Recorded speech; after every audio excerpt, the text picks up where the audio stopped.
오늘 살펴볼 하나님의 말씀은 누가복음 15장 말씀, 하나님 아버지의 마음과 회개에 관한 말씀입니다.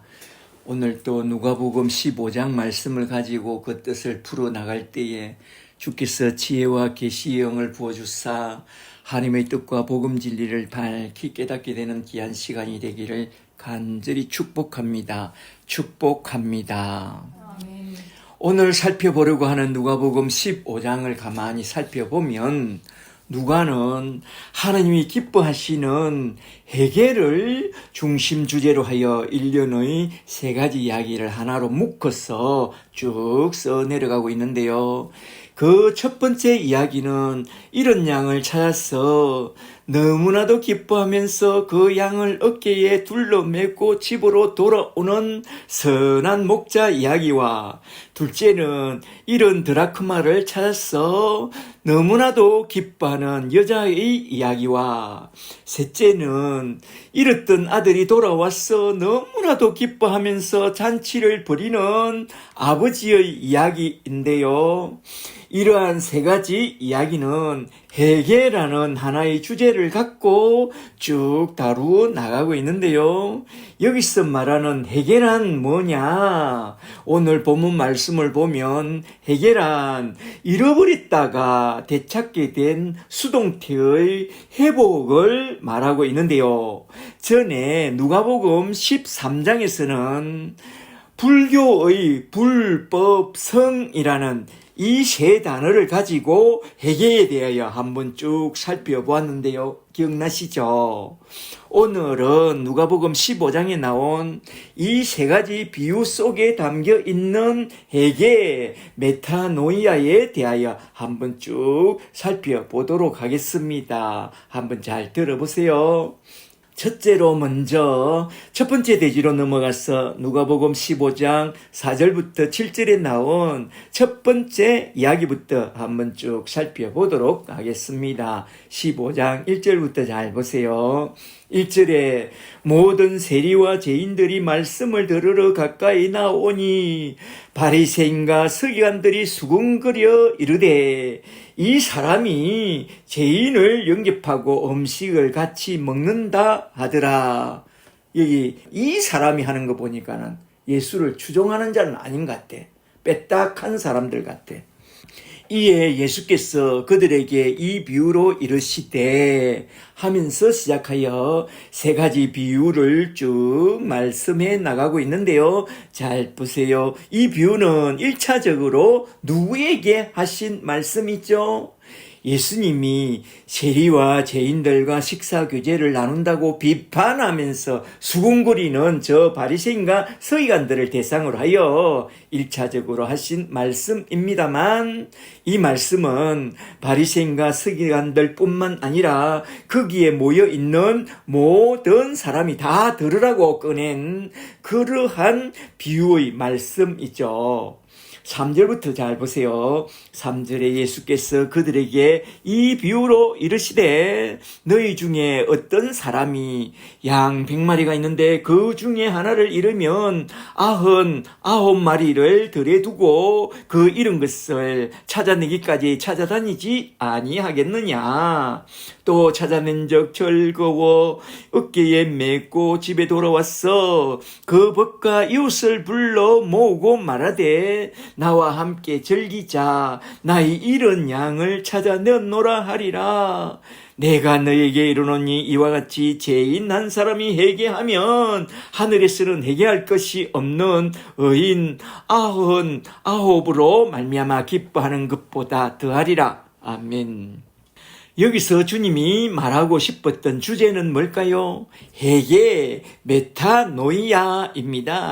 회개란 뭐냐? 주님이 하신 말씀을 잘 들어보세요. 양 100마리를 기르는 목자가 있었다.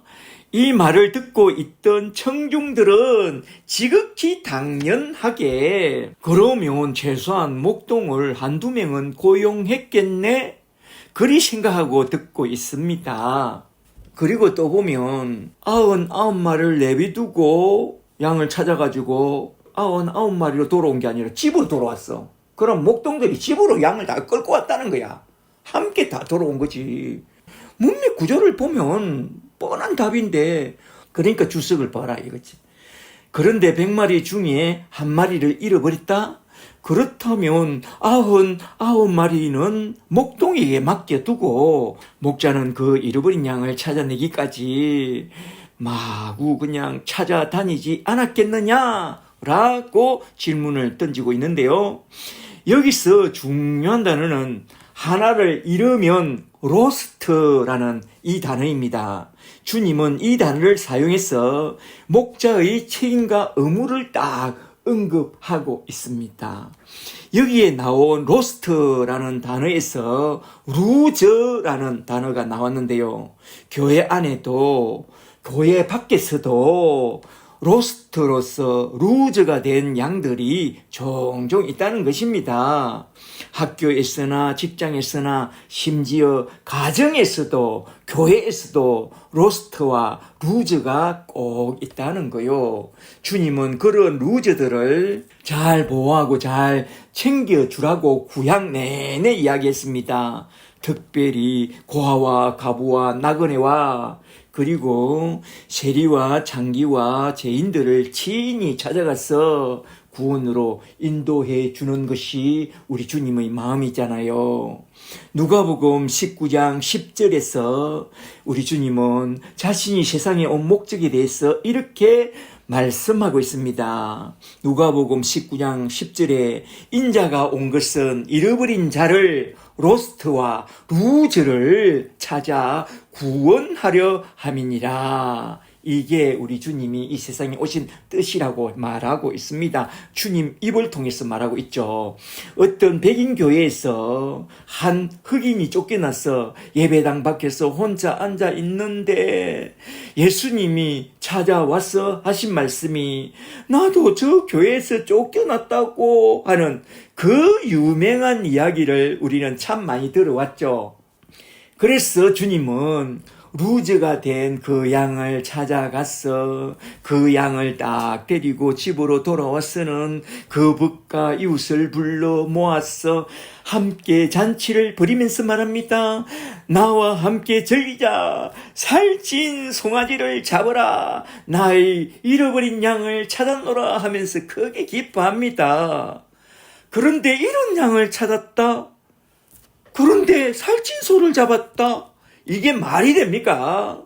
말도 안 되는 이 이야기 속에 주님은 아주 중요한 메시지를 담아내고 있습니다.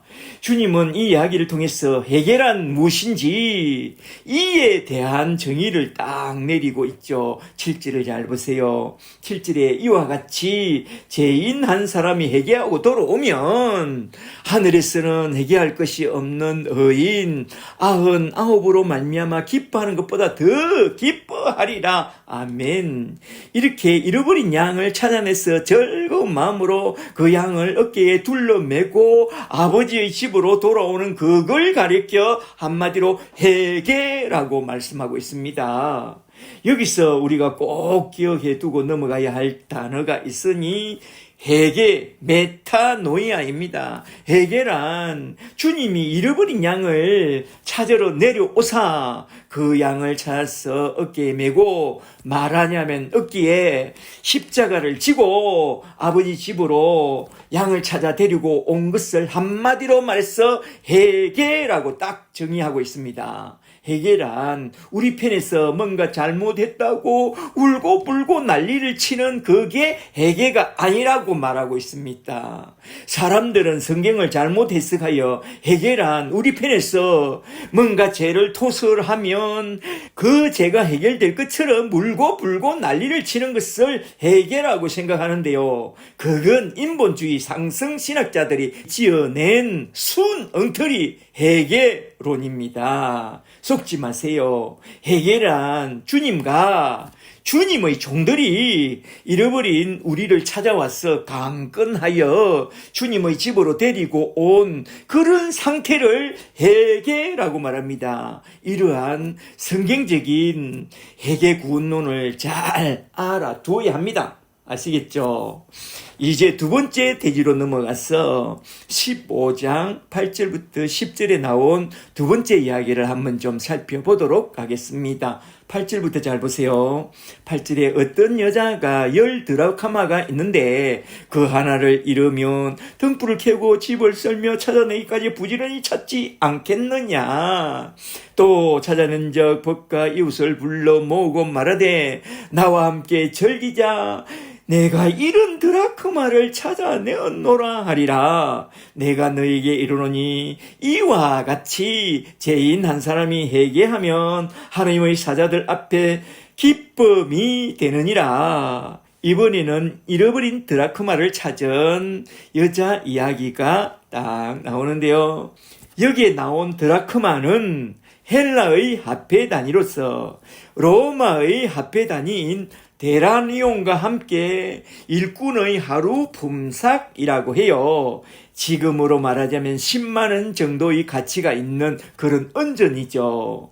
여기에 나온 여자가 갖고 있는 그 10 드라크마 100만 원은 신랑이 신부와 약혼식을 할 때에 신부에게 결혼에 대한 언약의 징표로서 주는 그런 예물이라고 해요.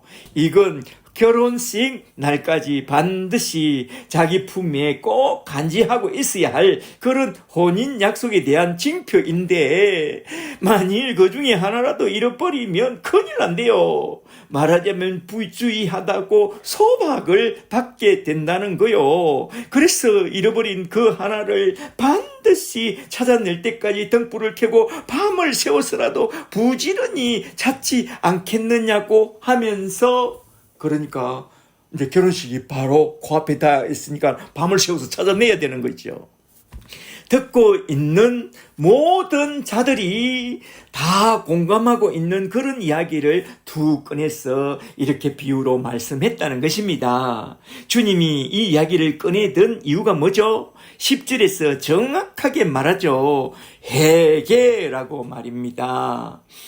10절에 죄인 한 사람이 회개하고 돌아오면 하나님의 사자들 앞에서 나의 기쁨이 크리라. 아멘. 그렇다면 여기서 말하는 회개란 뭐냐? 잘 보시면 회개란 우리 편에서 울고 불고 난리 치면서 잘못했다고 용서를 구하는 그런 게 아니라, 여자가 여기서 여자란 교회와 성령을 비유하는데요. 여자가 잃어버린 그 드라크마, 말하자면 잃어버린 언약의 백성을 찾으러 내려오사 기름 등불 들고 끝까지 그 하나를, 완맨 비전 그 하나를 찾아내서 본래의 자리, 말하자면 어린 양의 혼인잔치 자리에 딱 데리고 들어오는 것을 한마디로 말해서 회개라고 딱 정의하고 있습니다.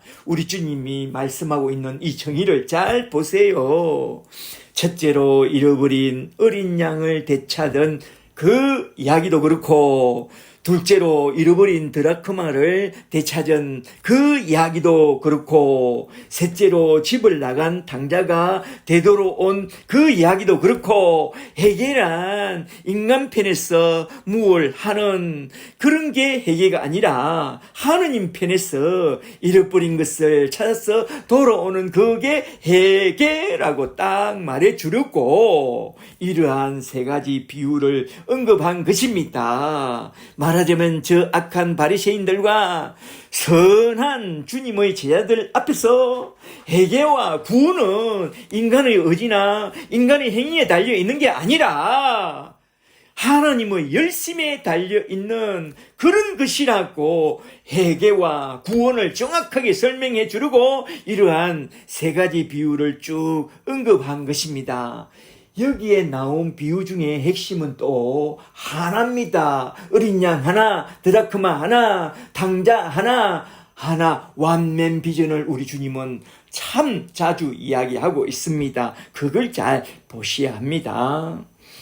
그러므로 우리는 회개란 울고 불고 내가 지은 죄를 다 우리가 도설해야 한다고 개상한 소리를 하거든. 아, 저 사람은 뭘 몰라서, 회개가 뭔지 몰라서 그러는가 보다 하고, 성경에서 말하는 참된 회개란 하나님이 친히 우리를 붙잡아서 강건하여 하나님 집으로 돌아오게 하는 그게 참된 회개라고 딱 정리해 두면 참 좋겠습니다. 할렐루야. 이렇게 목자라는 예수님에 대한 비유와 여자라는 교회와 성령에 대한 비유를 통해서 말해주고자 했던 회개의 개념을 잘 정리해 놓고 넘어가면 참 좋겠습니다. 물론 그 다음에 나온 당자의 아버지는 성부 하나님에 대하여 비유하고 있는데요. 가만히 쭉 살펴보니 회개를 중심으로 하여 성부와 성자와 성령 하나님의 구속 갱륜을 쭉 다루어 나가고 있는 것을 볼 수 있습니다. 이제 그 다음으로 넘어가서 그 유명한 돌탕 이야기를 한번 좀 살펴보도록 할까요? 이제 세 번째 대지로 넘어가서 누가복음 15장 11절부터 나온 세 번째 이야기로서 돌아온 당자 돌탕과 그 아버지의 마음에 관한 이야기를 한번 쭉 살펴보고 딱 마치도록 하겠습니다. 여기에 나온 돌탕 이야기는 너무나 또 유명하죠. 당자가 아버지의 살아생전에 자기 몫을 딱 챙겨서 저 먼 나라 라스베가스로 날아가서 먹고 마시고 땡기고 허랑방탕하게 살다가 인생의 밑바닥을 치고 헤매다가 내 꼴이 이게 뭐냐 하고선 아버지의 집이 너무나도 그리워서 눈물 짓다가 드디어 회개하고 아버지 집에 돌아와서 아버지 앞에 무릎 꿇고 사죄를 구했더니만 자비하신 아버지가 그런 아들을 보고 크게 기뻐하여 하나님은 회개하는 것을 기뻐한다고 했습니다. 아버지께서 크게 기뻐하여 환영한 돌아온 당자를 그려낸 그렇고 그런 이야기인가요? 아니죠. 이 이야기는 1차적으로 바리새인과 서기관들을 향해서 당자의 행위 두들거리는 그 태도를 통해서 바리새인과 서기관들이 수군거리는 그것을 책망하면서 그들도 이렇게 회개하고 돌이켜 하나님 마음과 십자가의 복음을 좀 제대로 잘 알라고 돌아오라고 건면한 그런 비유의 말씀입니다. 잘 보세요. 15장 11절부터 잘 보시면 돌아온 당자에 대한 비유는 크게 두 가지를 내표하고 있는데요. 하나는 돌아온 당자와 아버지의 대화이고 또 하나는 큰아들과 아버지의 대화입니다. 큰아들과 아버지의 대화에 더 포커스가 맞춰져 있습니다. 잘 보세요. 첫째로 먼저 나온 돌아온 당자와 그를 받아준 아버지의 마음부터 한번 좀 살펴보도록 할까요? 11절부터 잘 보세요. 11절에 또 이르시되 우리 주님이 비유로 말씀하십니다. 어떤 사람에게 두 아들이 있는데 그 둘째가 아버지에게 말하되 아버지여 재산 중에서 내게 돌아올 분깃을 내게 주소서 하는지라. 그 당시 유대인 사회 문화에서 아버지가 살아생전에 자기 유산의 분깃을 미리 상속해 달라고 한다면 그 인간은 돌에 쳐맞아 죽어도 싸다고 그리 생각되는 그런 인간입니다. 그래서 이 이야기를 듣고 있는 사람들은 속으로 생각합니다. 아유, 이 나쁜 놈, 저런 놈은 쳐맞아 죽어야 해. 그러면서 듣고 있어요. 우리나라도 그러잖아요. 우리나라도. 이 나쁜 놈아, 아버지가 내일 죽냐? 이 망할 놈아 하면서 확 잡아서 집 밖으로 팍 내던져 버리죠. 그런데 잘 보세요. 아버지가 성큼 그 살림을 각각 두 아들에게 나누어 주었더니 두 아들에게 각각 다 나눠줬어요. 13절에 그 후에 며칠이 안 되어 둘째 아들이 재물을 다 걸어 모았다가 아버지의 집을 떠나 먼 나라로 갔어. 거기서 허랑방탕하여 그 재산을 낭비하더니 다 없앤 후에 그 나라에 크게 흉년이 들어 그가 비로소 궁핍한지라. 갔어 그 나라 백성 중 한 사람에게 붙여 사니 종이 되어 그가 그를 들로 보내어 돼지를 치게 하였는데 그가 돼지 먹는 지엄 열매로 배를 채우고자 하되 주는 자가 없는지라. 16절까지. 여기에 나온 탕자 이야기는 과연 무엇을 모티브로 해서 비유한 그런 이야기일까요? 이 탕자 이야기는 태초에 하나님의 나라 에덴 동산에서 일어난 그 타락 사건을 모티브로 해서 말씀한 그런 이야기인데요. 태초에 에덴 동산에서 하나님 아버지 집에 함께 살 때는 너무나도 풍족했습니다. 대개 사람들이 풍족하고 여유가 있으면 괜히 엄한 헛된 생각을 하게 되는데요. 그리하여 저 원수마귀의 속임수에 넘어가서 그만 하나님 아버지께 독립선언을 하고 선악과를 따먹고 저 원수마귀와 손을 잡고 하나님의 집인 에덴 동산을 떠나 이방 나라 세상 속으로 나아갔습니다. 여기서 잘 생각해 보세요. 탕자는 어떻게 해서 아버지의 집인 에덴 동산을 떠나게 되었죠? 창세기 3장을 잘 보면 그가 스스로 에덴 동산을 떠난 게 아니라 하나님이 그를 밀어내서 떠난 걸로 딱 나옵니다. 말하자면 그들이 죄를 지은 까닭에 하나님이 그의 나라 에덴 동산에서 추방한 것이지만 그들은 마귀와 손을 떡 잡고 스스로 집을 나간 그런 탕자가 된 것이죠. 이게 바로 탕자입니다. 그렇다면 하나님은 왜 그들을 세상 가운데로 쑥 내밀어 버렸을까요? 뭔가 의도한 바가 있어서 뭔가 하나님은 이유와 목적이 있어서 그들을 세상 속으로 쑥 밀어버린 것입니다. 그 이유와 목적이 뭐냐면 우리 주님이 소개하고 있는 탕자의 비유를 통해서 쭉 설명하고 있는데요. 잘 보세요. 그 이유가 뭐냐면 마귀의 손을 잡고 하나님을 떠난 그 순간부터 허랑방탕하게 되고 궁핍하게 된다. 종기에 처하나 타락한 그 순간부터 짐승같이 되어 개우 돼지나 치면서 지엄 열매로 돼지하고 싸움이나 하는 그런 비참한 인생이 된다 이거죠. 잘 보세요. 탕자가 하도 배가 고파서 돼지가 먹는 지엄 열매라도 하나 챙겨 먹으려고 돼지 여물통에 손을 넣고 휘저어서 하나 건져 먹으려고 하니 저놈의 돼지 새끼가 째려보면서 꿀꿀 그거 내 거야 내 것에 손대지 마 꿀꿀 하면서 째려보는데 아유 나쁜 사람 내가 어찌하다가 이렇게 나쁜 사람이 되었나 아유 비참하구나. 이게 뭐냐? 집을 떠나면 이렇게 비참하게 된다는 것을 보여준 그런 사건입니다. 하나님을 떠난 그때부터 세상을 헤매고 다니다가 마귀에게 종로로 닿고 비참한 인생이 된다는 그 사실을 딱 깨닫고 하나님의 품이 얼마나 복된 낙원 천국인가를 깊이 배우고 돌아오라고 아담의 군상들을 저 세상 속으로 쑥 밀어보낸 것이랍니다.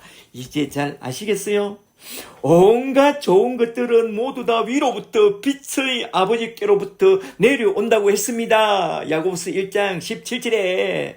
그런데 아버지의 집을 떠난 그때부터 하늘 아버지께로부터 내려오는 그 모든 공급은 다 끊어지고 모든 공급이 끊어진 그때부터 궁핍하게 되고 비참한 인생길을 걸어가게 된다는 것입니다. 오늘 본문을 보면 탕자가 내게 돌아올 분깃을 나에게 나누어 주소서 할 때 아버지가 성큼 그 몫을 뚝 떼어주고 아버지의 집을 떠나도록 그냥 내버려 둔 그 이유를 이제 잘 아시겠죠? 야, 이놈아, 너가 아버지의 집을 떠나 세상에 한번 나가봐라. 얼마나 고달픈 인생이 되는지 너가 한번 겪어봐야 안다, 이놈아. 그래서 그 재산을 나누어주고 그냥 내보내어 주었던 것입니다.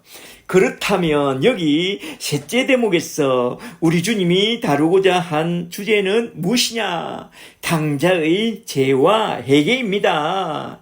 죄란 무엇이냐? 하말티야. 죄란 허랑방탕한 그게 죄냐? 그것보다도 아버지를 떠난 그게 죄의 근본이죠. 죄의 근본은 아버지를 떠나 간역을 벗어난 그게 죄의 근본이요. 방탕한 행위는 죄의 정상이라고 말합니다. 에베소서 2장 1절을 잘 보세요. 죄란 저 공중근세 잡은 자를 따라 아버지를 떠난 그게 죄의 근본이요. 이 세상 풍조를 따라 육체와 마음이 원하는 것을 하는 그건 죄의 정상으로서 그런 죄의 정상들이 나타나는 것은 그가 진노의 자식이라는 것을 딱 말해주고 있죠. 그리고 곧이어 17절부터 나온 탕자의 회개에 대하여 한번 잘 들어보세요. 죄를 공부했으니까 이제 회개를 공부해 봅시다. 17절에 이에 스스로 돌이켜 정신이 돌아왔어. 이르되 내 아버지 집에는 양식이 풍족한 품꾼들이 얼마나 많은가. 나는 여기서 줄여 죽는구나. 내가 일어나 아버지께로 돌아갔어. 이르기를 아버지여 내가 하늘과 아버지께 죄를 지었사오니 지금부터는 아버지 아들이라 일컬음을 감당하지 못하겠나이다. 나를 품꾼의 하나로 보소서 하리라 하고 이에 일어나서 아버지께로 돌아가니라. 20절까지 이렇게 큰 고난을 만나고 나니 이제야 제정신이 돌아왔어. 아버지의 집을 생각하게 됩니다. 그래서 성경은 고난당한 것이 유익이라고 했습니다. 물론 세상 사람들이야 고난당하면 분노하죠. 이건 내가 부모를 잘못 만났어 그런 거라고. 부모 탓하고 나라 탓하고 대통령 탓하고 원망하고 분노하죠. 그러나 하나님의 택한 자들은 고난이 복이라고 고백하게 됩니다. 시편 119편 67절을 잘 보세요. 시편 119편 67절에 고난당하기 전에는 내가 그릇 행하였더니 고난당한 것이 내게 유익이라. 이로 말미암아 내가 주의 율례를 다시 배우게 되었다고 그렇게 고백하고 있습니다. 할렐루야. 어떤 이들은 고난 때문에 회개하고 돌아와 구원의 좁은 문에 들어가서 참된 신자가 되고, 어떤 이들은 회개하고 돌아와서 성화의 좁은 길로 들어가서 참된 제자가 되기도 합니다. 할렐루야. 본문 말씀을 보니 탕자는 큰 고난을 통해서 스스로 돌이켜 아버지 집으로 돌아갈 것을 생각한 것을 보니 그는 분명히 택한 하나님의 자녀요. 하나님의 은혜를 크게 받은 게 분명합니다. 예레미야 애가 5장 21절을 보면 예레미야 5장 마지막 절인데 우리 인간은 절대로 스스로 돌이킬 수 없는 그런 존재라고 말씀하고 있습니다. 예레미야 5장 21절에 여호와여 우리를 주께로 돌이켜 주옵소서. 그리하시면 우리가 주께로 돌아가겠사오니 우리의 날들을 다시 새롭게 하사 옛적과 같게 하옵소서. 주께서 우리에게 진노하심이 참으로 크시나이다. 말하자면 우리 인간은 스스로 돌이킬 수 없는 그런 존재이지만 하느님이 큰 은혜를 주시면 우리가 돌이킬 수 있다는 것입니다. 스스로 돌이킬 수 있는 그 마음을 주신 이도 하나님이요, 일어나서 아버지의 집으로 돌아오게 하신 이도 하나님이요, 모든 것이 다 하나님의 은혜로 된 것이니 이걸 바로 회개라고 딱 말씀하고 있습니다. 그리고 이어서 나온 말씀을 좀 더 보세요. 거지 중에 산거지가 되어 돌아오고 있는 당자를 보고 달려가서 맞이하는 아버지의 행동을 보면 그 아버지는 그 아들을 늘 지켜보고 있었다는 거요. 욥기 7장 19절을 보면 욥이 고난받을 때에 주님은 침 삼킬 동안도 놓지 않고 지켜보셨다고 해요. 눈을 지으신 이가 보지 아니하시랴, 귀를 지으신 이가 듣지 아니하시랴. 우리를 지으신 하나님은 우리가 당하는 작은 고통과 작은 신음에도 다 듣고 계시며 우리의 행편과 처지를 다 지켜보고 계신다는 거요. 그러므로 눈을 들어 하늘을 바라보세요. 그리고 기도하세요. 하나님의 사랑을 사모하는 자, 하나님의 평안을 바라보는 자, 너의 모든 것 창조하신 우리 주님이 너를 얼마나 사랑하시는지, 하나님 사랑의 눈으로 너를 어느 때나 바라보시고 하나님 인자한 귀로서 언제나 너에게 기울이시니 어두움에 밝은 빛을 비춰주시고 너의 작은 시름에도 응답하시니 너는 어느 곳에 있든지 주를 향하고 주만 바라볼지라, 주만 바라볼지라. 할렐루야. 아멘. 그리하여 아버지 품에 안긴 당자는 그 아버지께 말합니다. 21절에 아들이 이르되 아버지여, 내가 하늘과 아버지께 죄를 지었사오니 지금부터는 아버지 아들이라 일컬음을 감당하지 못하겠나이다. 이렇게 아들의 말이 채 끝나기도 전에 잘 보세요.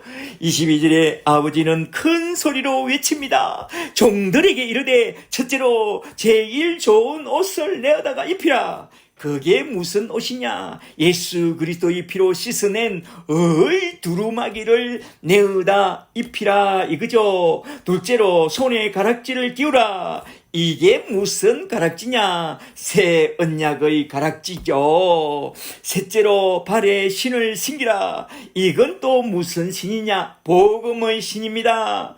다시는 세상길로 나아가지 말고 오직 십사가의 길을, 좁은 길을 따라가라고 주신 복음의 신이죠. 그리고 살찐 송아지를 그러다가 잡고 잔치를 벌이라고 명합니다. 이 내 아들은 죽었다가 다시 살아났으며 내가 잃었다가 다시 찾았노라 하니 그들이 함께 즐거워하더라. 24절까지. 여기에 나온 아버지의 말씀 중에 하이라이트는 24절입니다. 24절에 이 내 아들은 죽었다가 다시 살아났으며 내가 잃었다가 다시 찾았노라. 이게 무슨 말씀이냐? 죽었다가 다시 살아났다, 잃었다가 다시 찾았다. 모트 타무트, 죽고 또 죽으리라 한 그 말씀대로 아버지의 집을 떠난 그 순간 아담의 후손들은 영적으로 다 죽은 자요, 잃어버린 자가 되었죠. 죽은 자가 다시 살아나는 것과 잃어버린 자가 다시 돌아오게 된 것은 하나님의 큰 은혜로 되었다 이겁니다. 하나님의 은혜란 뭐냐? 그건 하나님의 사랑이죠. 하나님이 세상을 이처럼 사랑하사 독생자를 주셨으니, 말하자면 자기 아들을 십자가에 죽기까지 내어주셨으니, 이는 그 아들의 십자가로 말미암아 세상을, 자기 택한 자들을 구원하려 하심이라. 보라, 저 십자가에 달린 하나님의 아들을 통해서 구원의 길을 내신 우리 하나님의 사랑을, 큰 사랑을 보라. 십자가에서 선포하시는 우리 주님의 음성을 잘 들으라. 주의 음성을 듣는 자는 다 살아나게 되리라. 할렐루야. 죽은 자들이 하나님의 아들의 음성을 들을 때가 오나니 곧 이때라. 듣는 자는 다 살아나리라. 요한복음 5장 25절 말씀, 예수님이 말씀합니다. 내가 곧 길이요 진리요 생명이 하늘 아버지 집으로 돌아오는 길이라고. 십자가를 통해서 죽은 자를 살려내고 길 잃은 자를 찾아내는 그 길을 내신 것입니다. 우리 주님이. 그런 우리 주님의 십자가 아래서 하늘 아버지는 집을 나간 탕자를 늘 기다리고 있습니다. 십자가의 그늘나무 아래서 집을 나간 그 자식이 돌아오기만 밤새 기다리는 우리 하늘 아버지의 그 마음을 아세요? 아버지의 마음. 전에 영국에서 실제로 있었던 일인데요. 돌아온 당녀 이야기를 아세요? 이건 영화로도 나왔죠. 영국의 어느 시골 마을 한 가정에 딸이 하나 있었다. 그녀는 시골 생활에 염증을 내고는 무작정 집을 나와 도시로 갔습니다. 자유를 얻은 그녀는 도시로 나오자마자 자기 마음대로 살았습니다. 그러다 보니 그녀의 생활은 일시적으로는 자유분방한 그 자체가 너무나도 참 좋았지만, 얼마 지나지 않아서 스스로 살아내야 했던 그녀는 고된 도시 생활에 점점 너무나도 지쳐갑니다. 이젠 몸도 병들고 마음도 큰 병이 들게 됐습니다.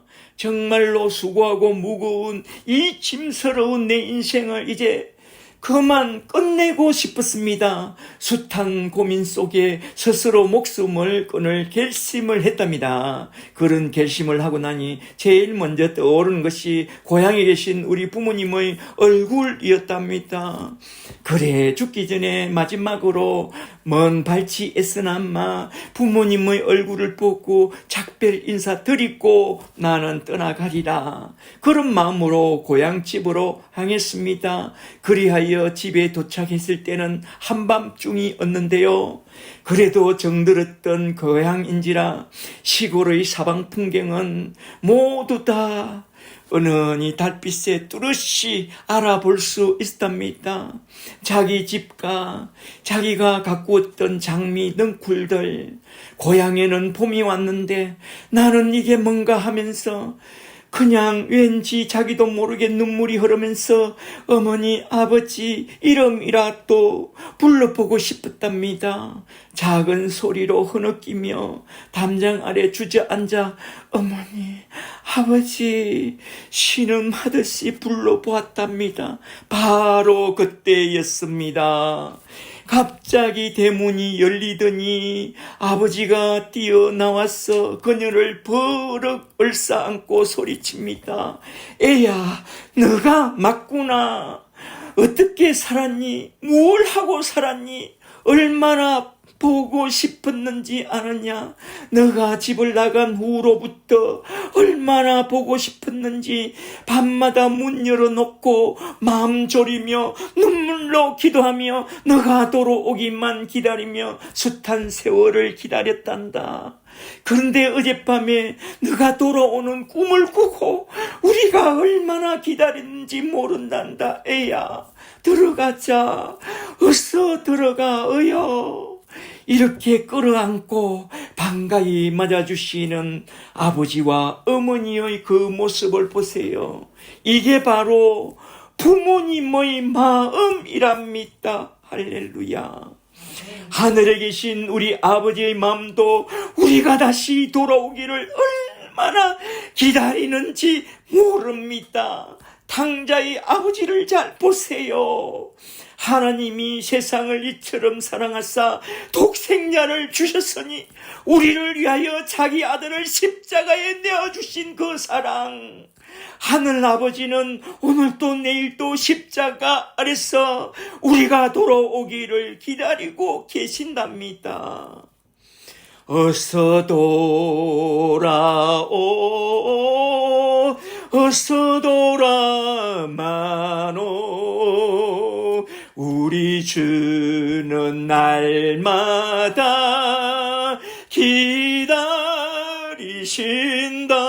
기다리신다오. 밤마다 문 열어놓고 마음 졸이시며 나간 자식 돌아오기만 밤새 기다리신다오. 아멘. 주님은 말합니다. 이와 같이 죄인 한 사람이 회개하고 돌아오면 하늘에 쓰는 그 사자들 앞에서 크게 기뻐하시느니라. 할렐루야. 아멘. 이게 바로 하늘 아버지의 마음이요 우리 주님의 마음이라는 거요. 너희는 주 예수를 믿으라. 주 예수를 영접하는 자 곧 예수를 믿는 자들에게는 하나님의 자녀가 되는 권세를 주신다고 약속해 주셨습니다. 저와 여러분은 모두 다 우리 주님이 주시는 그 구원의 은혜를 다 받았어 구원받은 그런 하나님의 자녀의 권세를 누리고 사는 그런 자들이 다 되시기를 주 예수 그리스도 이름으로 간절히 축복합니다. 할렐루야. 이제 두 번째로 나온 큰 아들 이야기로 넘어가서 한번 쭉 살펴보도록 할까요?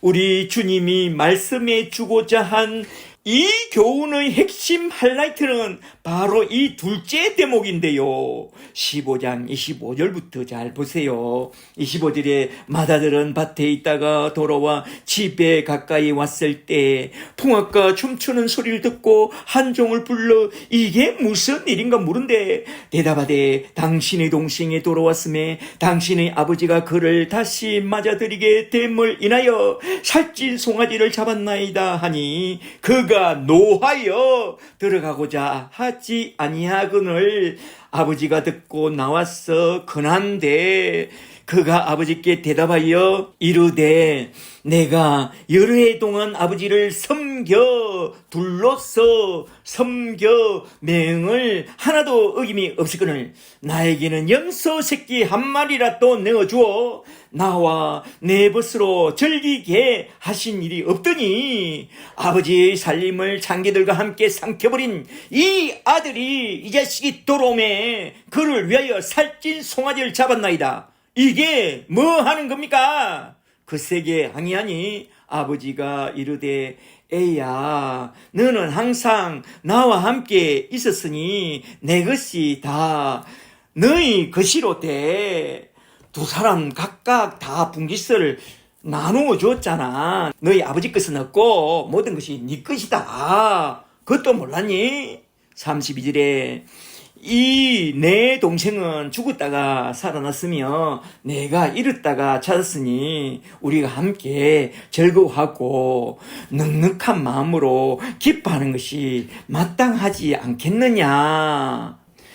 여기서 주님이 말씀하고자 하신 결론 말씀은 뭐냐? 15장 1절 2절에서 수근거리고 불평하고 원망하는 저 바리새인과 서기관들에게 탕자와 그 행의 비유를 통해서 먼저 돌아온 탕자 곧 세리와 죄인들을 맞이하는 아버지 마음을 먼저 언급한 후에 집으로 들어오지 않고 뻗팅기는 큰 아들의 이야기를 통해서 너희 바리새인들도 이제 좀 그만하고 다 회개하고 돌아오라고 하신 그런 말씀입니다.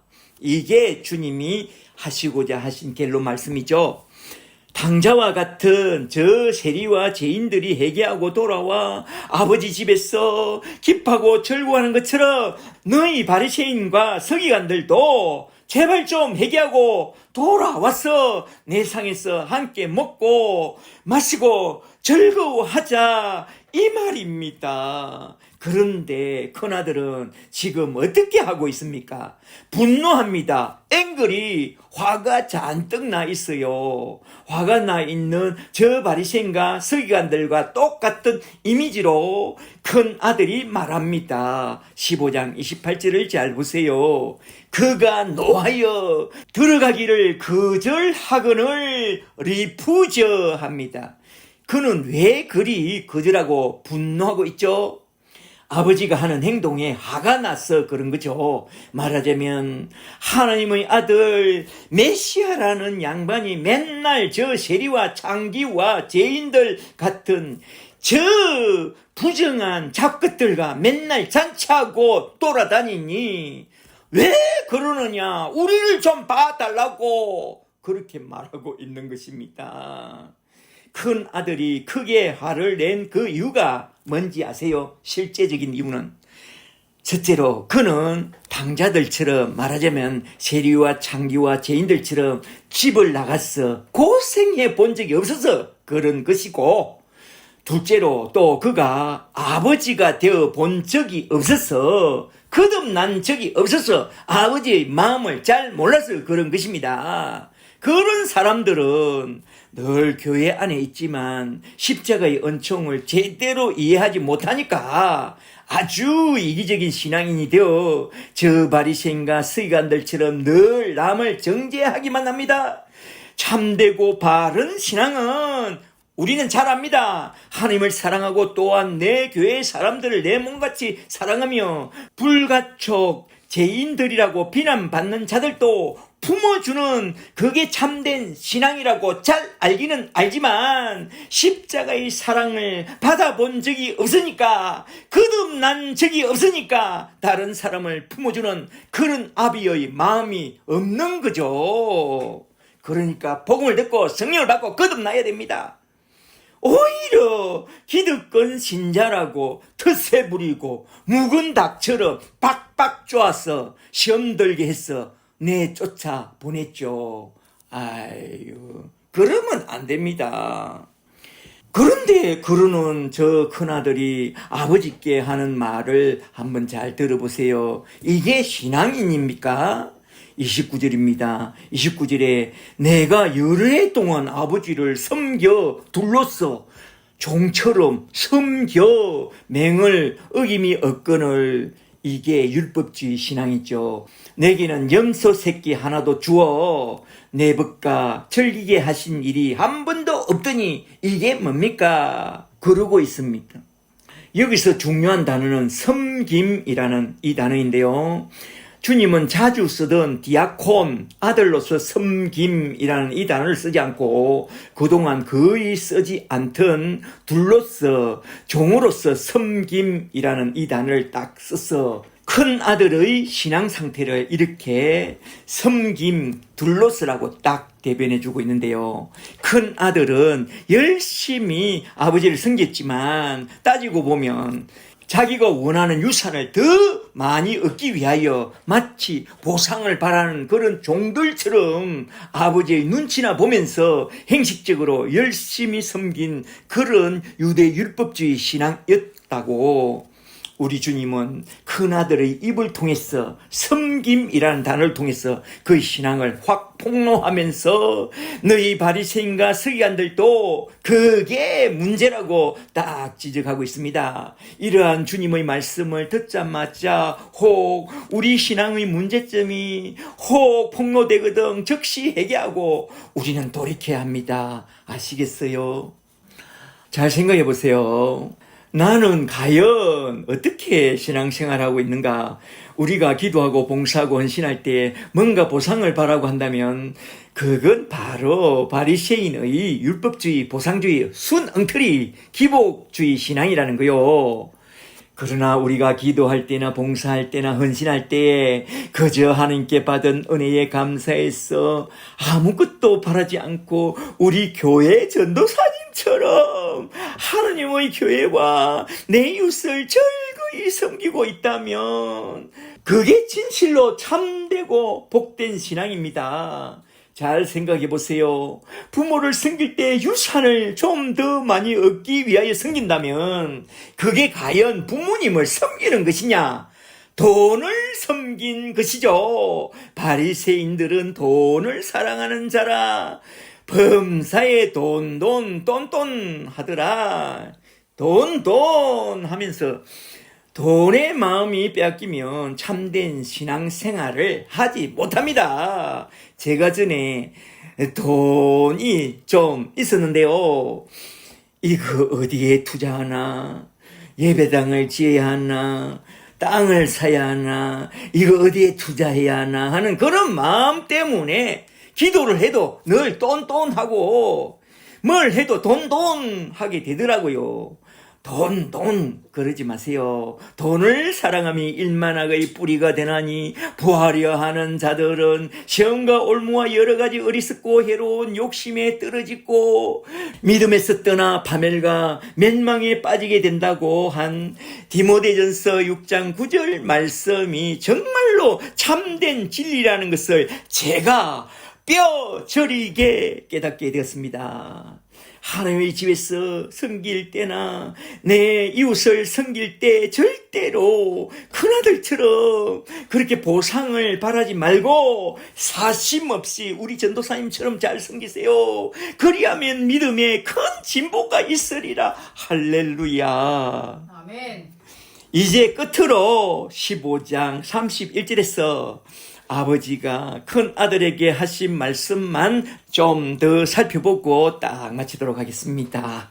31절에 아버지가 이르되 애야 너는 항상 나와 함께 있으니 내 것이 다 너의 것이로되 그거 몰랐니?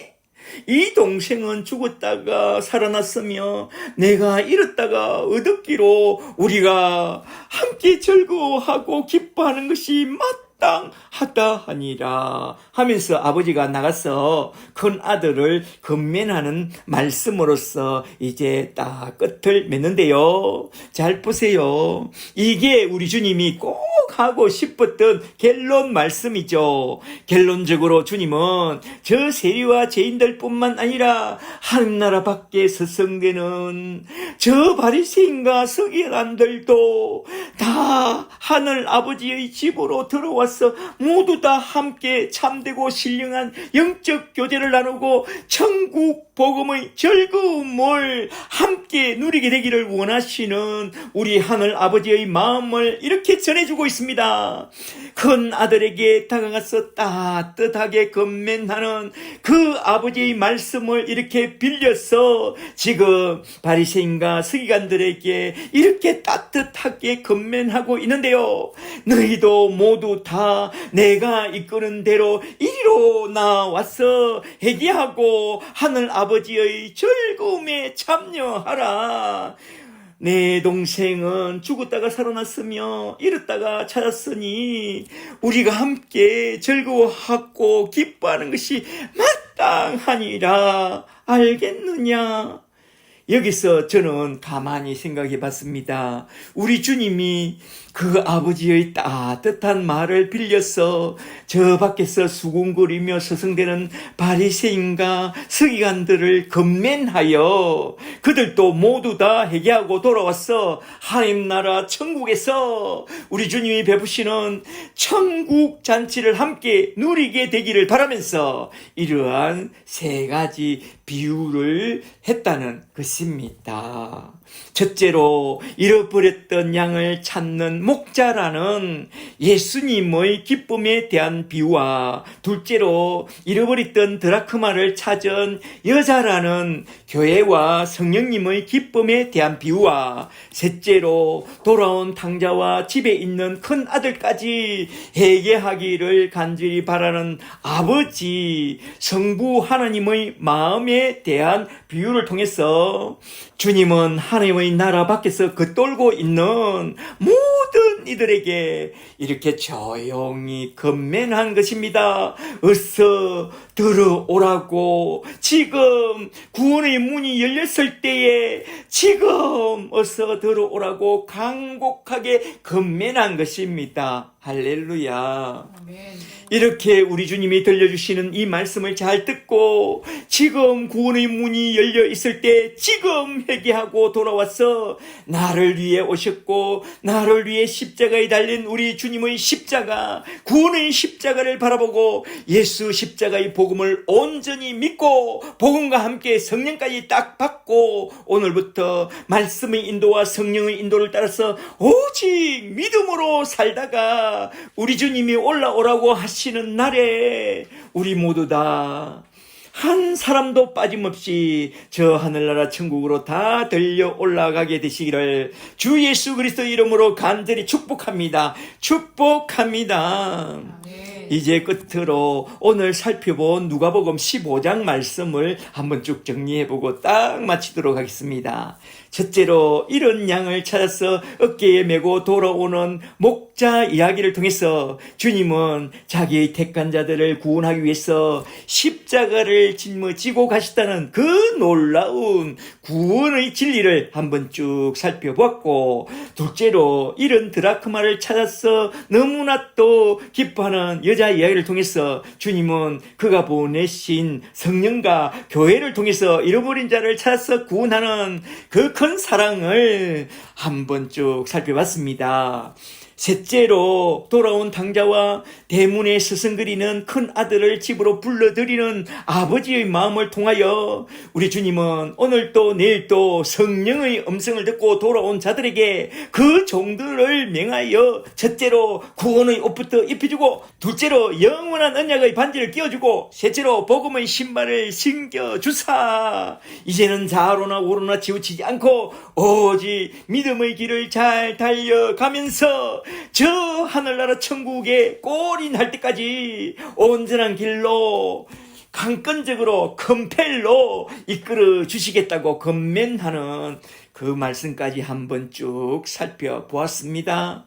누가는 이렇게 회개와 구원이라는 큰 주제를 갖고 성부와 성자와 성령 하나님의 구속 경륜을 우리에게 쭉 보여주면서 한번 택하시고 부르신 자기 자녀들을 저 하늘나라 천국에 들어갈 때까지 강건적으로 이끌어 가시는 우리 하나님의 마음을 잘 알고 우리 주님의 마음을 잘 알고 천국으로 들려 올라갈 때까지 성삼일째 하나님의 구속 경륜과 우리 주님 예수 십자가의 은총을 굳게 붙잡고 첫째로 확실한 예수의 제자가 되고, 둘째로 확실한 예수의 증인이 되어 부르심의 사명을 잘 감당하면서 즐겁게 살다가 우리 주님이 올라오라고 하시는 그날에 우리 모두 다 저 하늘나라 천국에 다 들려 올라가게 되시기를 주 예수 그리스도의 이름으로 간절히